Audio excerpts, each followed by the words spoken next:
नमस्कार, मैं हूं शिल्पा पाठक। बिहार आवर में आपका स्वागत है। आज 2 जुलाई और बढ़ते बिहार की 25 बड़ी खबरें की ओर। सीबीएसई 12वीं के अंक अपलोड करने के लिए पोस्टल खुला। सीबीएसई आज 12वीं के अंक अपलोड करने के लिए पोस्टल 1 जुलाई को खोला गया है। पोस्टल खुल जाने पर स्कूल 12वीं के अंक अपलोड करेंगे। वहीं 11वीं के अंक अपलोड करने की तारीख सीबीएसई ने एक बार फिर से बढ़ा दी है। अब 2 जुलाई तक 11वीं के अंक अपलोड किए जा सकेंगे। इससे पहले यह तारीख 30 जून की थी। 11वीं और 12वीं के अंक अपलोड करने के लिए अलग अलग पोस्टल बनाए गए हैं। एक बार पोस्टल पर अंक अपलोड होने के बाद इसमें सुधार नहीं होगा।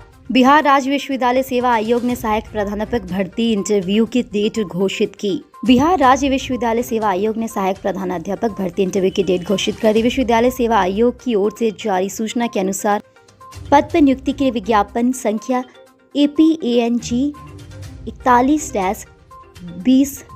41-2021 के आलोक में अंकिका विषय का साक्षात्कार 15 जुलाई 2021 को सुबह 8 बजे निर्धारित किया गया है। साक्षात्कार के लिए सफल अभ्यर्थी का प्रवेश पत्र उनके रजिस्टर्ड ईमेल और प्रातःशौर के पते पर पंजीकृत डाक द्वारा भेजे जा रहे हैं। साथ ही आयोग के सूचना पद पर भी इस संबंध में सूचना उपलब्ध करा दी गई है। साक्षात्कार में भाग लेने वाले अभ्यर्थियों के लिए विस्तृत दिशा निर्देश उनके प्रवेश पत्र में मौजूद है। इसके अलावा सभी संबंधित अभ्यर्थियों को 15 जुलाई को साक्षात्कार के लिए आयोग कार्यालय में पहुंचने के साथ ही सभी दस्तावेजों की मूल प्रति और कोरोना जांच की निगेटिव रिपोर्ट भी अपने आप ले जानी होगी। रिपोर्ट 72 घंटे पूर्व ही होनी चाहिए।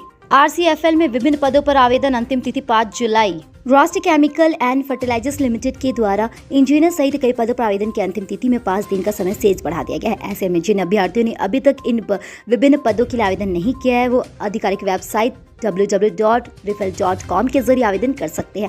आवेदन की प्रक्रिया 28 जून 2021 से शुरू हुई थी। जारी नोटिफिकेशन के अनुसार medical officer, pathology lab technician, radiology officer, engineer civil और इंजीनियर IT के द्वारा पदों पर भर्तियां की जाएगी। ESIC ने सीनियर असिस्टेंट के पद पर भर्ती निकाली। कर्मचारी राज्य बीमा निगम ने सीनियर असिस्टेंट पद पर भर्ती का नोटिफिकेशन जारी कर दिया है।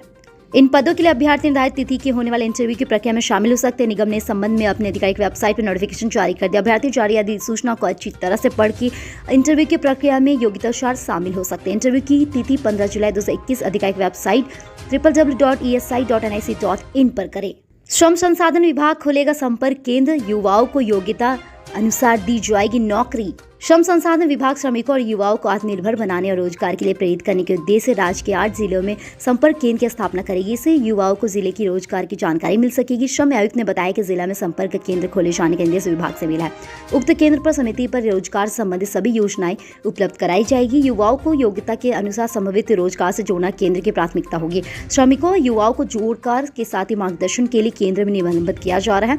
श्रम संसाधन विभाग ने राज्य के सभी जिलों में संपर्क केंद्र खोलने का निर्णय लिया है, लेकिन प्रथम चरण में राज्य के 8 जिलों में इसकी स्थापना का निर्णय लिया गया, जिसमें पुलिया भी शामिल है। प्रथम चरण में जिन जिलों को केंद्र प्रभावित किया गया उनमें से गया, दरभंगा, रोहतास, बक्सर, नालंदा, मुंगेर, सुपौल और पूर्णिया है। साथ ही केंद्र की स्थापना के साथ निबंधित अभ्यर्थियों को संभावित रोजगार से जोड़ने का काम शुरू हो गया है। योग्यता के अनुसार किसी भी रोजगार के लिए तैयार किया जाएगा। देश में 24 घंटे में 48,415 नए मरीज मिले और 978 की हुई मौत। देश में कोरोना के केस में लगातार गिरावट आ रही है। गुरुवार को 48,415 लोग की मरीज की जान गई, साथ 61,494 ठीक हुए हैं। यहाँ बीते दिनों 2 दिनों में नए केस 13,500 से ज्यादा आ गए। इससे पहले 21 जून को यह संख्या घटकर 7,449 के पास पहुंच गई थी। देश के 10 राज्यों में पूर्ण लॉकडाउन जैसी पाबंदी, इनमें पश्चिम बंगाल, हिमाचल प्रदेश, झारखंड, छत्तीसगढ़, उड़ीसा, कर्नाटक, तमिलनाडु, मिजोरम, गोवा और पंजाब शामिल है। यहाँ पिछले लॉकडाउन जैसे ही कड़े प्रतिबंध लगाए जा रहे हैं। राज्य में कोरोना संक्रमितों की संख्या 190 से बढ़कर हो रही है 260। IGMS में कोरोना से 5 और ब्लैक फंगस से 3 की हुई मौत। कोरोना का लहर अभी खत्म नहीं हुआ। बीच बीच में कोविड मरीजों को झटका दे रहा है, जिससे स्वास्थ्य विभाग के अधिकारी भी चिंतित है। इसी क्रम में बुधवार को भी IGMS में 5 कोरोना और 3 ब्लैक फंगस के मरीजों की मौत हो गई। IGMS के अधीक्षक डॉक्टर मनीष मंडल ने कहा कि मंगलवार की देर रात तक बुधवार की रात मरीजों की मौत हो गई थी। वर्तमान में 132 मरीज कोविड वार्ड में और 104 मरीज ब्लैक फंगस वार्ड में भर्ती किए गए, जिनका इलाज अभी जारी है। मालूम हो कि पिछले दिनों यह कोरोना ब्लैक फंगस के मरीजों के भर्ती होने के मामले बेहद कम हो गए थे। साथ ही कई दिनों तक कोरोना से किसी की मौत की सूचना नहीं आई थी, लेकिन अचानक से मौतों की संख्या बढ़ोतरी दर्ज की जा रही है। सृजन घोटाले में ईडी की बड़ी कार्रवाई, 7 लोगों की संपत्ति की जब्त। प्रवर्तन निदेशालय ने सृजित घोटाले में शामिल सरकारी पदाधिकारी समेत 7 लोगों पर बड़ी कार्रवाई की। गाजियाबाद, पटना, नई दिल्ली, भागलपुर में इनके द्वारा 12 फ्लैट व 5 प्लांट के अलावा एक स्कॉर्पियो और बैंक खातों में जमा 1,20,000 रुपए जब्त कर लिए। इनका सरकारी मूल्य करीब 4.11 करोड़ रुपए बताया जा रहा है, जबकि बाजार मूल्य इससे अधिक ज्यादा है। अब तक की जांच में यह बात सामने आई कि सरकारी कर्मियों और बैंक अधिकारियों की मिलीभगत से सरकारी रुपए से महिला विकास सहयोग समिति के बैंक खातों में अवैध रूप से ट्रांसफर किए जाते थे। सरकारी रुपए सृजन के खाते में ट्रांसफर होने के बाद कई निजी और फर्जी कंपनियों के लिए आरटीजीएस, कैश और चेक के माध्यम से ट्रांसफर होते थे। इस पूरे खेल में जिन जिन की मिलीभगत सामने आ रही है, उन्हें अवैध संपत्ति जब्त हो रही है। अब सभी चल रही जांच में अन्य कई स्तर के लोगों के नाम सामने आए हैं, जिनकी भी जल्द ही संपत्ति जब्त होगी। कुरेश्वर स्थान के जदयू विधायक शशि भूषण हजारी नहीं रहे।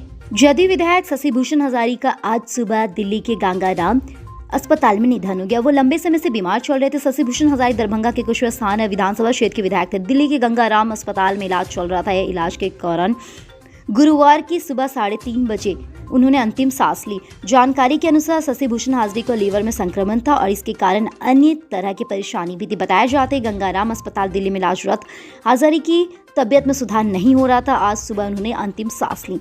साल 2010 में शशि भूषण हाजरी ने भाजपा के टिकट पर चुनाव जीते थे, लेकिन बाद में और जदयू में शामिल हो गए थे। साल 2015 के विधानसभा चुनाव में उन्होंने जदयू के टिकट पर चुनाव जीता था और फिर 2020 के चुनाव को भी जीत दर्ज की थी। बिहार विधानसभा के साथ ही अध्यक्ष और जदयू के नेता महेश्वर हाजरी के संबंधी शशि भूषण हाजरी के निधन पर राजनीतिक जगत में शोक की लहर है। सीएम अब संपत्ति का ब्यौरा नहीं देने वाले अधिकारियों पर होगी एफआईआर। मुख्यमंत्री नीतीश कुमार हमेशा अपराध, भ्रष्टाचार और समझौता नहीं करने की बात करते रहते हैं। भ्रष्टाचार पर नियंत्रण को लेकर सरकार का ताजा आदेश इसी कड़ी की है। इसके तहत अब वैसे सरकारी सेवकों पर शिकंजा कसना तय है जो अपनी संपत्ति का ब्यौरा सार्वजनिक नहीं कर रहे हैं। इनके खिलाफ अनुशासनिक कार्रवाई के बाद अब एफआईआर दर्ज भी कराई जाएगी। बिहार के मुख्य सचिव त्रिपुरी शरण ने इस संबंध में आदेश जारी किया है। संपत्ति का ब्यौरा देने के बाद बिहार सरकारी सेवक आधार मंडली 1976 में स्पष्ट आलोक है। इसमें कोई संशोधन भी हो चुके हैं, जिसमें अनुसार सरकारी सेवकों का संपत्ति छिपाना गंभीर अपराध बताया जाता है। इसके लिए विभागीय कार्रवाई के अलावा भ्रष्टाचार निवारण अधिनियम के तहत आपराधिक मुकदमा भी दर्ज किया जा सकता है। अब आईजीएमएस में कोरोना वायरस की होगी निजोम फ्रीक्वेंसी। नए रूप से बदल रहे कोरोना वायरस की पहचान अब प्रदेश में की जा सकेगी। जी हाँ, इसमें आईजीएमएस के साथ ही अत्याधुनिक मल्टीप्लेक्स और जेनेटिक लैब बनाकर तैयार किया जाए। यहाँ कोरोना से कई ऐसे वायरस की जीनोम के साथ ही की जाएगी। अत्याधुनिक मशीन या सर्विस को लेकर रिपोर्ट में गुणवत्ता परखने के लिए अब नई तरीके के नमूने के आईजीएमएस के अलावा एक दूसरे संस्थान में कराई जाएगी। दोनों रिपोर्ट को देखते हुए आईजीएमएस के नेशनल वायरोलॉजी लैब्स पुणे के विशेषज्ञ आईजीएमएस में कोरोना वायरस की निजोम की अनुमति देंगे। चिकित्सा अधिकारी डॉक्टर मनीष मंडल ने कहा कि मरीजों की साथ ही मशीन की जांच रिपोर्ट सुनिश्चित करने के लिए टाइगर की परख करना एक प्रक्रिया है। मुजफ्फरपुर 8 अंचलों में नए अंचलाधिकारी आदेश जारी। जिले के कई राजस्व पदाधिकारी का स्थानांतरित हुआ है। जी हां, डीसीएलआर समेत 8 अंचलों में नए अंचलाधिकारी पदस्थापित किया गया है। जिले के काटी, कुजनी, बंसरा, सकरा, पाऊ, उराई और कटरा अंचल के अंचलाधिकारी का तबादला किया गया है। बुचका के अंचल निरस्त वीरेंद्र कुमार वर्मा को प्रोन्नत हुआ है। यहाँ का अंचलाधिकारी बनाया गया है। जिले के 6 प्रखंडों में नए बीडीओ की स्थापना की गई है। इस संबंध में ग्रामीण विकास विभाग ने आदेश जारी कर दिया है। विजय कुमार ठाकुर को काटी, चंद्रकांटा को मुकर, प्रशांत कुमार को बांद्रा और साथ ही साहिबगंज का बीडीओ बनाया गया है। सलापुर जमींदारी बांध में दरार, मची अफरा तफरी। महात्मा नदी के पानी के दबाव से कई जमींदारी बांधों का दबाव बनने लगा है। जी हाँ, इस इलाके बरसाती नदियों में फल्गुन नदी का पानी एक आने से दविया और दरका और सलारपुर जमीनादी बांध में दरार उत्पन्न हो गई है। गुरुवार को सलारपुर जमीनादी बांध में दरार मिट्टी धंसने से ग्रामीणों में हड़कंप मच गया। प्रतिनिधि के जन ग्रामीणों के साथ ही बांध की दौड़े और सिंचाई जल संसाधन विभाग के अधिकारियों को सूचना दे दी गई है। साथ ही जमींदारी बांध के मरम्मत करारे सलारपुर बांध के द्वारा किए गए अफसरों को सूचना दे दी गई। बांध में सिर्फ मिट्टी धंसी है, जिसे भरने का कार्य शुरू कर दिया गया है। छेड़खानी के विवाद में हाजीपुर में हिंसक झड़प व फायरिंग। हाजीपुर नगर थाना क्षेत्र के रामभद्र मोहल्ले में गुरुवार को छेड़खानी के विरोध में 2 पक्षों के बीच झड़प हो गई। देखते देखते दोनों यहां से पथराव होने लगे। इस दौरान फायरिंग की बात सामने आ गई। पटना की सूचना पर पहुंचे पुलिस भी लोगों ने पथराव कर दिया। इसके बाद कई थानों ने पुलिस पहुंची और इसके बाद उपद्रवी भागे। वहां स्थानीय तनावपूर्ण बन गई है। पुलिस कैंप करी। बताया जाता है कि एक लड़की के साथ पहले छेड़खानी की घटना हुई थी। इसकी शिकायत थाने में दी गई थी। स्थानीय स्तर पर इसको लेकर पहल की गई है। आरोप है कि थाने में शिकायत के करने के बावजूद पुलिस न एक्शन ली और न ही मंच लोग का हौसला कमजोर पड़ा है। आज सुबह फिर लड़की के साथ वैसी ही घटना घटी। इस घटने के बाद आग में घी का काम किया। इसके बाद दोनों पक्षों में पथराव शुरू हो गया। बताया जाता है कि इस दौरान दोनों पक्षों ने जमकर हवाई फायरिंग की। करीब आधे घंटे के बाद पूरा इलाका रण क्षेत्र में तब्दील हो गया। बीआरए नियम के विरुद्ध दिया 11 फार्मेसी कॉलेजों को एनओसी। बीआरए बिहार विश्वविद्यालय की ओर से मेडिकल से जुड़े कोर्स के लिए 11वीं फार्मेसी कॉलेज का एनओसी देने के मामले में सरकार ने जवाब तलब कर दिया है। बिहार के शिक्षा विभाग के उप सचिव ने विस्तार से पूछा कि परमपद विश्वविद्यालयों के तकनीकी कोर्स के लिए एनओसी देने का अधिकार नहीं है, तो किस आधार पर विश्वविद्यालय ने इन कॉलेजों में एनओसी जारी कर दिया। नियम के विपरीत इस कार्य के लिए क्यों न आपके खिलाफ कार्रवाई की जाए। बीआरए विश्वविद्यालय के कुलपति प्रोफेसर आर.के. ठाकुर ने बताया कि विश्वविद्यालय ने किसी कॉलेज को एप्लीकेशन नहीं दिया, तो सरकार की ओर से जारी पत्र में यह साफ तौर पर कहा गया कि परमपद विश्वविद्यालय फार्मेसी महाविद्यालय का एनओसी नहीं दे सकते हैं। इसके लिए आर्यभट्ट ज्ञान विश्वविद्यालय पटना को ही अधिकार प्राप्त है। बीपीएससी ने 65वीं मेंस का रिजल्ट निकाला। इंटरव्यू जुलाई के अंतिम सप्ताह में बिहार लोक सेवा आयोग ने 65वीं मेंस परीक्षा का रिजल्ट घोषित कर दिया। लिखित परीक्षा में 1142 अभ्यर्थी सफल हुए हैं। बुधवार को रिजल्ट जारी होने के बाद आयोग के परीक्षा नियंत्रक आमेंद्र कुमार ने बताया कि इसके लिए इंटरव्यू जुलाई के अंतिम सप्ताह में किया जाना संभवित है। फाइनल रिजल्ट सितंबर तक जारी होगा। 14 विभागों के 423 पदों के लिए मुख्य परीक्षा में 3617 अभ्यर्थी शामिल हुए। यह लिखित परीक्षा 25 से 28 नवंबर 2020 को ली गई थी। परीक्षा में कुल 4,11,470 अभ्यर्थी ने आवेदन किया था। 6 मार्च को भी पीटी की परीक्षा में 6,517 अभ्यर्थी सफल हुए थे। बिहार में अब जमीन का नक्शा लेना हुआ और आसान। राजस्व एवं भूमि सुधार विभाग ने जमीन का नक्शा और अन्य दस्तावेजों लेने के लिए कितना शुल्क लेना होगा ये निर्धारित कर दिया है। पेज के आकार के अनुसार यह शुल्क तय किया जाएगा। जमीन का नक्शा 150 रुपए में मिलेगा, साथ ही 10 रुपए फीस के रूप में देने होंगे। सभी दस्तावेज आधुनिक अभिलेखा कर डाटा केंद्र से मिलेंगे। राज्य भर में 121 MMR इसी महीने में से काम करने लगेंगे। A0 साइज व मानचित्र आदि के लिए प्रति पेज 150 रुपए दिए जाएंगे। यदि कोई व्यक्ति प्रतिवेदन व अन्य अभिलेख A1 साइज के पेपर पर मांगता है तो उसे 50 रुपए, A2 साइज के लिए 30 रुपए और A3 साइज के लिए 20 रुपए और A4 साइज के लिए 10 रुपए चुकाने होंगे। आवेदन को 10 रुपए स्टॉप शुल्क के लिए देने होंगे। पटना हाईकोर्ट दानापुर कैट क्षेत्र बैरिकेड हटाने का आदेश देने से किया इंकार। पटना उच्च न्यायालय ने राष्ट्रीय सुरक्षा का हवाला देते हुए दानापुर छावनी क्षेत्र के सैनिक चौक के पास से सोना के बैरिकेड्स हटाने और सुरक्षा चौकी के निर्माण पर रोक लगाने के आदेश का इंकार कर दिया है। मुख्य न्यायाधीश के द्वारा संजय कौल और न्यायमूर्ति एस कुमार की खंडपीठ ने सुनील कुमार के द्वारा की ओर दाखिल की याचिका की सुनवाई करते हुए रीट का निपटारा कर दिया। अदालत ने कहा कि इस प्रकार का निर्माण कार्य देश की सुरक्षा से जुड़ा है। आम आदमी सुरक्षा बलों के लिए थोड़ा कष्ट सहन कर सकते हैं क्योंकि वे देश के लोगों की सुरक्षा की अपनी भूमिका निभाते हैं। खंडपीठ ने रविवार को जम्मू में वायुसेना स्टेशन पर ड्रोन हमले का उदाहरण भी दिया है ताकि छावनी और ऐसे अन्य क्षेत्रों में रहने वाला सेना के जवानों और उनके परिवारों के सामने आने वाला सुरक्षा खतरे को उजागर किया जा सके। नेपाल से भारतीय सीमा में घुसे 2 तस्कर अरिया में गिरफ्तार। कोरोना काल में जहां हर एक तरह के कारोबार पर प्रतिकूल प्रभाव पड़ा है, वहीं अरिया जिला में एक कारोबार काफी फला फूला रहा है। यह कारोबार या नशे का कारोबार अरिया जिला नरसेड़ियों के कारोबारियों के लिए ट्रांजिट पॉइंट बनाया जा चुका है। कारोबारी भारत नेपाल खुली सीमा या बीच नेशनल या स्टेट हाईवे सड़क का इस्तेमाल बेधड़क नशे की खेप में लेने जा रहे हैं।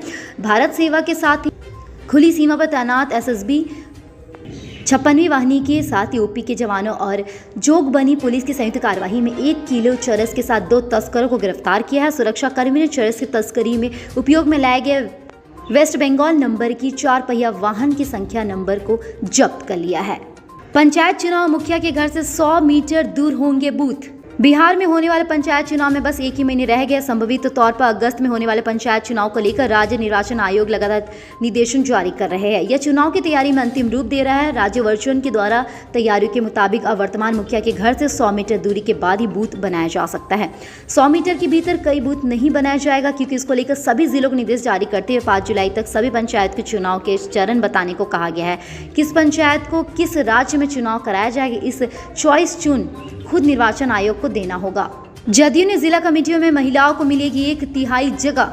जदयू के राष्ट्रीय अध्यक्ष RCP सिंह की उपस्थिति में पार्टी मुख्यालय सभागार में जिला अध्यक्षों को 2 दिवसीय बैठक में अंतिम दिन बुधवार को अन्य संजयों के साथ ही राज्यों में संगठन विस्तार में चुनाव की तैयारी जन सरोकार के मुद्दों पर बड़े अभियान को बुलंदी देने का फैसला लिया गया है। यह निर्णय भी लिया गया कि 2022 की लोकसभा 225 के साथ 2025 के बिहार विधानसभा चुनाव को ध्यान में रखकर 16 से 31 जुलाई के बीच सहयोग राशि संग्रह अभियान चलाया जाएगा। इन्होंने जिला अध्यक्षों को यह निर्देश दिया है कि प्रदेश की तरह जिला कमेटियों में भी 1/3 प्रदर्शनों को महिलाओं को स्थान दे। कई जिलों में आज भी हो सकती मूसलाधार बारिश। राज्य में आज भी बारिश को आसार है। कई जिलों में तेज तो कई हल्की बारिश हो सकती है। मौसम विभाग का कहना है कि अभी मानसून सक्रिय है, बारिश के आसार बने हुए हैं। प्रदेश के उत्तर बिहार और दक्षिण मध्य बिहार में हल्की से मध्यम स्तर तक बारिश हो सकती है। उत्तर पूर्व बिहार में मूसलाधार बारिश की संभावना जताई जाए। बृहस्पति के साथ ही लोगों से सतर्क रहने की सलाह दी गई। भागलपुर, कटिहार, अररिया, सुपौल, दरभंगा, मधुबनी समेत अन्य जिलों में वज्रपात को लेकर लोगों को अलर्ट किया गया है। बार बार जुकाम और खांसी होने से जरूर खानी चाहिए इम्यूनिटी बूस्टर चीजें। अपनी इम्यूनिटी बढ़ाने के लिए लोग योग और आयुर्वेदिक काढ़े को जीवन शैली में शामिल कर रहे हैं। काढ़े के अलावा कई ऐसे खाद्य पदार्थ हैं जिनके नियमित सेवन से आपकी रोग प्रतिरोधक क्षमता मजबूत होती है। ये चीज़ें उन लोगों के लिए फायदेमंद है जिन्हें बार बार सर्दी जुकाम की समस्या होती है। ग्रीन टी और ब्लैक टी दोनों इम्यूनिटी सिस्टम के फायदे होती है, लेकिन एक दिन में इनके 1 से 2 कप ही पिए जाते हैं। इनका ज़्यादा मात्रा में सेवन करने से भूख घट जाती है या खाने में अंशा जैसी परेशानी हो जाती है। डाइट में कच्चे लहसुन को शामिल करना चाहिए। कच्चा लहसुन खाने के लिए रोग प्रतिरोधक क्षमता को बूस्ट करने में सहायक करता है। इसमें पर्याप्त मात्रा में जिंक, सल्फर और विटामिन ए, ई पाई जाती है। दही के सेवन से इम्यून पावर बढ़ती है। इसके साथ ही यह पाचन तंत्र को भी बेहतर बनाने में मददगार होती है। हर रोज ओट्स का सेवन करने से इम्यून सिस्टम मजबूत और संक्रमण रोगों की सुरक्षा के लिए विटामिन सी को सबसे बेस्ट ऑप्शन माना जाता है। नींबू और आंवले में पर्याप्त मात्रा में विटामिन सी पाया जाता है जो रोग प्रतिरोधक क्षमता को दुरुस्त रखने में मददगार होता है। इसके अलावा आप संतरा, मौसमी, चौलाई, बंद गोभी, हरा धनिया और पालक भी डाइट में शामिल कर सकते हैं। मशरूम खाने से सिर्फ रोग प्रतिरोधक क्षमता ही मजबूत नहीं होती, बल्कि यह सफ़ेद रक्त कोशिकाओं के कार्य को बढ़ाकर शरीर के इम्यूनिटी सिस्टम को बूस्ट भी करता है। कल हमारे द्वारा पूछे गए सवाल के जवाब आप में से बहुत सारे जिसने हमें कमेंट करके दिया, इसके लिए आपका बहुत बहुत धन्यवाद। आप में से जिन यूजर्स के जवाब हमें अच्छे लगे उनके नाम जितेश और टुनटुन ओझा। आप हमारे सवालों के जवाब देते रहे, हम कल आपका नाम लेने की पूरी कोशिश करेंगे। तो चलिए बढ़ते आज के सवाल की, और आज के सवाल कुछ इस प्रकार है। महिलाओं को 33% आरक्षण राज्य सरकार का सराहनीय कदम है या नहीं? अपने जवाब हमें कमेंट करके ज़रूर बताएं। इसके साथ ही आज के लिए बस इतना ही। कल की खबरों के लिए हमारे साथ ज़रूर रहे। अगर ये वीडियो आप हमारे YouTube पर देख रहे हैं तो चैनल को सब्सक्राइब करें और बेल आइकन दबाना ना भूलें। और अगर आप ये वीडियो हमारे Facebook पर देख रहे हैं तो पेज को लाइक करें और ज़्यादा से ज़्यादा शेयर करें। सुरक्षित रहें, स्वस्थ रहें। धन्यवाद।